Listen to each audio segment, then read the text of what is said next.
Friends, welcome in bright future nurses hub. Friends, आज हम आपके लिए लेकर आए हैं इम्पोर्टेंट क्वेश्चंस। ये क्वेश्चंस आपके आने वाले एग्जाम के लिए काफ़ी हेल्पफुल रहने वाले हैं। फ्रेंड्स, आज के इस वीडियो में हमने इंक्लूड किए हैं ओनली 5 क्वेश्चंस। आप इन क्वेश्चंस को एज अ सेल्फ एनालिसिस की तरह भी सॉल्व कर सकते हैं। Question number first, vessels which disappear in placenta. इनमें से ऐसी कौन सी वेसल है जो प्लेसेंटा में डिसअपियर हो जाती है? ऑप्शन है हमारे पास। Option A, left umbilical artery, left umbilical vein, right umbilical vein या राइट अम्बिलिकल आर्टरी। तो इसका राइट आंसर क्या होगा फ्रेंड्स? अगर हम प्लेसेंटा में देखते हैं टर्म पे, तो क्या होता है, प्लेसेंटा के पास क्या होता है, टर्म पे 2 अम्बिलिकल आर्टरीज मिलती हैं और क्या मिलता है, 1 अम्बिलिकल वेन मिलती है। क्या मिलता है? वेन मिलती है। जो राइट अम्बिलिकल आर्टरी होती है वो किस में डिवाइड होती है? ये डिवाइड रहती है लेफ्ट अम्बिलिकल आर्टरी और राइट अम्बिलिकल आर्टरी में। और जो वेन होती है वो कौन सी होती है? वो ओनली लेफ्ट अम्बिलिकल वेन होती है। ये क्या होता है? एट टर्म ये जनरल कंडीशन होती है। बट क्वेश्चन में हमसे क्या पूछा है? क्वेश्चन में पूछा है कि प्लेसेंटा से क्या डिसअपियर हो जाता है। जब प्लेसेंटा स्टार्टिंग में बन रहा होता है तो प्लेसेंटा के पास क्या क्या होता है? प्लेसेंटा के पास 2 अम्बिलिकल आर्टरीज होती हैं जो राइट और लेफ्ट अम्बिलिकल आर्टरी होती हैं, और 2 ही अम्बिलिकल वेन होती हैं। वो भी कौन सी होती हैं? राइट और लेफ्ट अम्बिलिकल वेन। लेकिन क्या होता है, 4 मंथ बाद या फिर एट 4 मंथ जो राइट अम्बिलिकल वेन है वो क्या हो जाती है? डिसअपियर हो जाती है। क्या हो जाती है? डिसअपियर हो जाती है। और प्लेसेंटा के पास ओनली एक वेन बचती है। वो कौन सी बचती है? Left umbilical vein. तो इसका राइट आंसर क्या हुआ? इसका राइट आंसर हुआ, प्लेसेंटा से कौन डिसअपियर हुआ? Right umbilical vein. Option number C is right answer. और जो वेन होती हैं ये क्या करती हैं? ये जो वेन होती है इनके पास कैसा ब्लड होता है? ऑक्सीजनेटेड ब्लड होता है, जो कि प्लेसेंटा से फीटस तक ले जाने का काम करती हैं। और जो आर्टरीज होती हैं इनके पास कैसा होता है? डीऑक्सीजनेटेड ब्लड होता है। कैसा होता है? डीऑक्सीजनेटेड ब्लड होता है, जो फीटस से मदर तक लाने का वर्क करती हैं। Next question, question number second, blood is carried from placenta to inferior vena cava through. जो ब्लड है वो प्लेसेंटा से इंफीरियर वेना कावा तक किसके थ्रू जाता है? ऑप्शन है हमारे पास। Option A, ductus arteriosus, option B, ductus venosus, option C, right umbilical vein and option D, left umbilical when.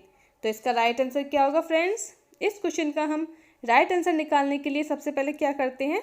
सबसे पहले रॉन्ग ऑप्शन को हटा देते हैं। Option number C, right umbilical vein, जो कि प्लेसेंटा के पास होती ही नहीं है, डिसअपियर हो जाती है 4 मंथ पे। अभी हमने पहले क्वेश्चन में डिस्कस किया था। और प्लेसेंटा से इंफीरियर वेना कावा तक ब्लड कैसे पहुंचता है? सबसे पहले जो ब्लड आता है अम्बिलिकल वेन के थ्रू, वो किस में जाता है? वो लिवर से होता हुआ कहाँ जाता है? इंफीरियर वेना कावा तक जाता है।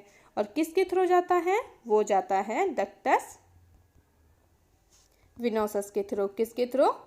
डक्टस विनोसस के थ्रू जो ब्लड है वो लिवर से इंफीरियर वेना कावा के तक जाता है। तो लिवर और इंफीरियर वेना कावा के बीच में जो ओपनिंग होती है उसे हम क्या बोलेंगे? Ductus venosus. So option number B is right answer. क्या हुआ? Ductus venosus. और जो डक्टस आर्टरियोसस होती है वो क्या किस किस के बीच में होती है? जो डक्टस आर्टरियोसस होता है वो एओर्टा एंड पल्मोनरी आर्टरी के बीच में जो ओपनिंग होती है उसे हम क्या बोलते हैं? डक्टस आर्टरियोसस बोलते हैं। ये जो दोनों स्ट्रक्चर होती हैं वो फंक्शनली क्लोज हो जाती हैं एट बर्थ। जब बच्चे का बर्थ होता है तो ये दोनों फंक्शनली तुरंत ही क्लोज हो जाती हैं। और अगर इनका एनाटॉमिकल बात करें तो डक्टस आर्टरियोसस एनाटॉमिकल कब क्लोज होती है? ये क्लोज होती है जब बच्चे के अंदर पल्मोनरी सर्कुलेशन इस्टेब्लिश हो जाता है, तो ये एनाटॉमिकली डिसअपियर हो जाती है, जो कि 1 to 3 मंथ का टाइम लेती है। और डक्टस विनोसस एनाटॉमिकल कब डिसअपियर होती है? ये हो जाती है 7 डेज में या 1 वीक में। ये क्या हो जाती है? ये डिसअपियर हो जाती है। इस क्वेश्चन में क्या पूछा था, इस क्वेश्चन में पूछा था प्लेसेंटा और इंफीरियर वेना कावा तक ब्लड कैसे जाएगा, वो जाएगा डक्टस विनोसस के through. Next question, question number 3, which of the following decrease during pregnancy.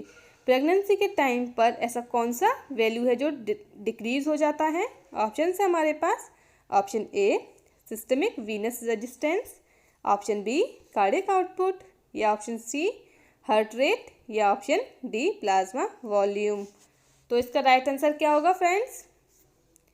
Pregnancy के टाइम पे कार्डियक आउटपुट क्या होता है, इंक्रीज होता है। कार्डियक आउटपुट इंक्रीज है तो एचआरवी क्या रहता है, इंक्रीज रहता है, और प्लाज्मा वॉल्यूम भी इंक्रीज रहता है, क्योंकि प्रेगनेंसी क्या है, प्रेगनेंसी एक हाइपरवॉल्यूमिक कंडीशन है, तो प्लाज्मा वॉल्यूम भी इंक्रीज रहेगा। और डिक्रीज क्या रहता है, प्रेगनेंसी के टाइम में या during pregnancy systemic venous resistance क्या रहता है, डिक्रीज रहता है। Option number A is right answer. ये क्यों डिक्रीज रहता है, क्योंकि cardiac output is equal to PP upon S V R, systemic venous resistance. अगर कार्डियक आउटपुट बढ़ेगा तो बीपी भी बढ़ेगा, लेकिन सिस्टमिक वीनस रेजिस्टेंस क्या होगा, डिक्रीज होगा। क्या होगा, डिक्रीज होता है, सिस्टमिक वीनस रेजिस्टेंस डिक्रीज होता है। प्रेगनेंसी के टाइम पे ये डिक्रीज मिलता है। Option number A is right answer. Next question, question number 4, normal pH of vagina. Vagina का नॉर्मल पीएच कितना होता है। ऑप्शन है हमारे पास, ऑप्शन ए 2 to 2.5, 3.5 to 4.5, या 4.5 to 5.5, या फिर 5 to 6.5। तो इसका राइट आंसर क्या होगा फ्रेंड्स। नॉर्मल जो वेजाइना का पीएच होता है वो कितना होता है, 4 to 4.5 होता है। कितना होता है, 4 to 4.5 होता है।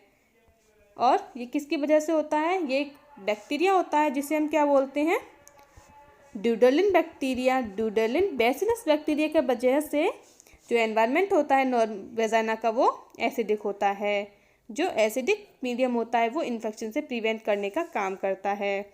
नॉर्मल पीएच कितना होता है, 4 to 4.5। इसके अकॉर्डिंग कौन सा आंसर सुइटेबल रहेगा, ये रहेगा option number C is right answer. 4 to 4.5 normal vagina का पीएच होता है। और अगर प्रेगनेंसी में बात किया जाए तो ड्यूरिंग प्रेगनेंसी जो पीएच होता है वो लेस देन 4 हो जाता है, यानी कि एनवायरनमेंट मोर एसिडिक हो जाएगा। और बर्थ पे कितना रहता है, अगर हम बर्थ की बात करें, एट बर्थ जो पीएच होता है वेजाइना का वो 5.5 to 6 रहता है। कितना रहता है, 5.5 to 6 रहता है। अगर प्री प्यूबर्टी, मेंस्ट्रुएशन या फिर मेनपोज की बात करें तो इस टाइम पे जो पीएच रहता है वेजाइना का वो रहता है 6.5 to 7.5। और हमसे क्वेश्चन में किस चीज़ की बात किया है, नॉर्मल पीएच, जो कि according to option number C is right answer. Next question, question number 5, nulliparous cervix into body uterus ratio. जो नल्लीपेरस सर्विक्स है और बॉडी यूट्रस का रेशियो क्या होता है। नल्लीपेरस का मीन्स होता है, क्या होता है, नॉन प्रेग्नेंट, जो कि नल्ली या नॉन प्रेग्नेंट सर्विक्स, और बॉडी यूट्रस का रेशियो क्या होगा। तो इसका राइट आंसर क्या होगा फ्रेंड्स। ऑप्शन है हमारे पास 50-50, या फिर 60:40, ऑप्शन सी 30:70, या 70:30। तो इसका राइट आंसर क्या होगा अकॉर्डिंग टू ऑप्शंस। अगर हम देखते हैं जो नल्लीपेरस सर्विक्स है और बॉडी यूट्रस, यानी कि इसमें कोई भी एज ग्रुप नहीं दे रखा है, कुछ भी एज ग्रुप नहीं है, तो हम इसमें क्या लेके चलते हैं, जनरली रिप्रोडक्टिव या फिर अडल्ट लाइफ लेके चलेंगे। क्या लेके चलते हैं, रिप्रोडक्टिव एज या फिर अडल्ट लाइफ को लेके चलते हैं। जो इसका रेशियो हम बताएंगे वो किसके अकॉर्डिंग बताएंगे, अडल्ट लाइफ के अकॉर्डिंग बताएंगे, क्योंकि क्वेश्चन में कोई भी एज ग्रुप को मेंशन नहीं किया है।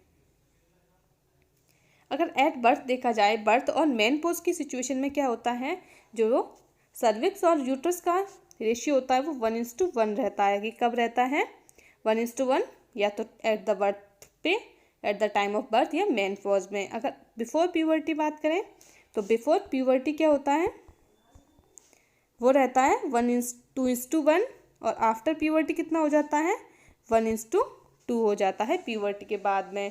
और रिप्रोडक्टिव एज पे कितना रहता है? रिप्रोडक्टिव एज पे जो रहता है इसका रेशियो वो रहता है 1:3। तो according to option number C is right answer, क्योंकि 1:3 ओनली ऑप्शन नंबर सी है। 50-50 को देखा जाए, 50-50 को देखा जाए तो कितना होता है? 50-50 जो होता है वो 1:1 आ जाएगा। और 60-40 देखा जाए तो वो 3:2 आएगा। और 70-30 और 30-70 को देखा जाए तो वो 3:1 और ये 1:3 आएगा। So option number C is right answer. तो फ्रेंड्स, ये थे हमारे आज के ओनली 5 क्वेश्चंस। आई होप ये क्वेश्चंस आपके आने वाले एग्जाम के लिए काफ़ी हेल्पफुल रहने वाले हैं।